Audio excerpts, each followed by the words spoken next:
দেখছেন MS travel presents প্রবাস কণ্ঠ প্রাইম নিউজ। মালয়েশিয়ায় প্রবাসী কর্মীদের জন্য প্রদেয় লেভি প্রদান পদ্ধতিতে পরিবর্তন আনছে দেশটির সরকার। প্রবাসীদের উপর নির্ভরতা কমাতে মাল্টি টায়ার লেভি আরোপের পরিকল্পনা ইতোমধ্যে গ্রহণ করা হয়েছে। দেশটির কোম্পানিগুলো যত বিদেশি কর্মী নিয়োগ করবে সেই সংখ্যা অনুপাতে লেভি বা কর আরোপ করা হবে বলে জানিয়েছেন মানব সম্পদ মন্ত্রী স্টিভেন সিম। নিয়োগকর্তা যত বেশি প্রবাসীদের নিয়োগ করবে তাকে তত বেশি লেভি প্রদান করতে হবে।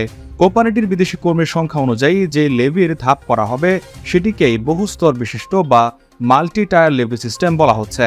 এই অর্থ নিয়োগকর্তাকে বহন করতে হবে। সরকার এই ব্যবস্থা প্রবর্তনের উদ্যোগ নিয়েছে, যা এই বছরের শেষে বা আগামী বছরের শুরু থেকে বাস্তবায়িত হতে পারে। দেশটির মানব সম্পদ মন্ত্রী স্টিভেন সিম বলেছেন, আমাদের লক্ষ্য এই বছর মন্ত্রিসভায় এই প্রস্তাবটি উপস্থাপন করা, এবং তিনি আরও বলেছেন সরকার আগামী বছরের মধ্যে দেশে মোট 24 লক্ষ বিদেশি কর্মীর সংখ্যা বজায় রাখার লক্ষ্য নির্ধারণ করেছে। তিনি বলেন বর্তমান সংখ্যাটি অনেক বেশি।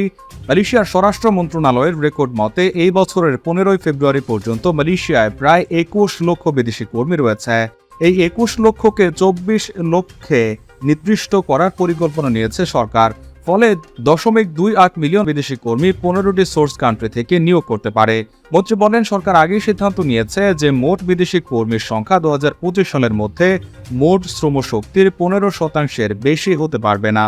গত 10 মে কনকর্ড ক্লাবের সভায় বক্তৃতাকালে মন্ত্রী বলেন এজন্য সংশ্লিষ্ট স্টেক হোল্ডার এবং শিল্পের সাথে সম্পৃক্তদের নিকট থেকে প্রাথমিক তথ্য প্রতিক্রিয়া সংগ্রহ করতে শুরু করেছে।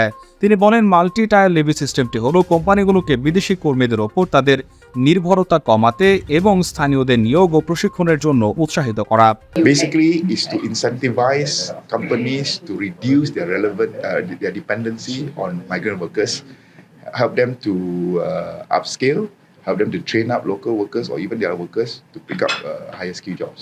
মালয়েশিয়া প্রবাসীদের জন্য প্রতিদিন দারুণ সব অফারে বিমান টিকিট দিচ্ছে MH global travels. Dhaka, Kuala Lumpur, Dhaka সহ বিশ্বের যে কোনো গন্তব্যে সুলভ মূল্যে আপনার টিকিটটি পেতে আজই চলে আসুন কেএল মোনোরেল সেন্ট্রাল এর পাশে এনিউ সেন্টার বিল্ডিং এর অপোজিটে, অথবা কল করুন স্ক্রিনে দেওয়া নম্বরে।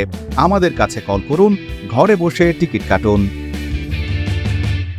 মন্ত্রী সিম বলেন বহুস্তর শুল্ক থেকে আহরিত রাজস্ব স্থানীয় কর্মীদের দক্ষতা উন্নত করার জন্য বিশেষ করে ক্ষুদ্র ও মাঝারি উদ্যোগের ক্ষেত্রে প্রয়োগ করা হবে। প্রকৃতপক্ষে এই সেক্টরের মাল্টি টায়ার লেভি দেয়া বেশ অসুবিধা হতে পারে বলে অনুমান করা হয়েছে। মিস্টার সিম এ সময় যারা অভিবাসী কর্মীদের অভিযোগ এবং অন্যান্য সমস্যাগুলো পরিচালনা করার জন্য শ্রম বিভাগের অধীনে একটি বিশেষ ইউনিট স্থাপন করা হবে। কারণ বিদেশি কর্মীদের অনেকেই হয়তো অভিযোগ করার জন্য এগিয়ে আসা সাহস পাচ্ছেন না। এজন্য স্থানীয় কর্মী নিয়োগকর্তার বিরুদ্ধে অভিযোগ দায়ের করে তার নিজ বাড়িতে থাকতে পারেন, কিন্তু একজন বিদেশি কর্মী নিয়োগকর্তার বিরুদ্ধে অভিযোগ করলে সে তার হোস্টেলে আবদ্ধ হয়ে যায়। সিম বলেন বিশেষ ইউনিট স্থাপন অভিবাসী কর্মীদের বিশেষ গুরুত্ব দেওয়ার ব্যাপার নয়, বরং এটি বিদেশি কর্মীদের প্রতি সুআচরণ এবং অভিযোগগুলো মোকাবেলা করার আরও মানবিক পদ্ধতি হিসেবে দেখা উচিত। 1 মে শ্রম দিবস উদযাপনের ঠিক আগে প্রবাসী কর্মীদের সাথে কাজ করে এমন বেসরকারি সংস্থাগুলো এই ধারণাটি তৈরি করেছিল বলে মন্ত্রী জানান। তিনি শ্রম বিভাগকে স্পেশাল ইউনিটের জন্য পরিকল্পনা তৈরি করতে বলেছেন। প্রবাস কণ্ঠ নিউজ ডেস্ক।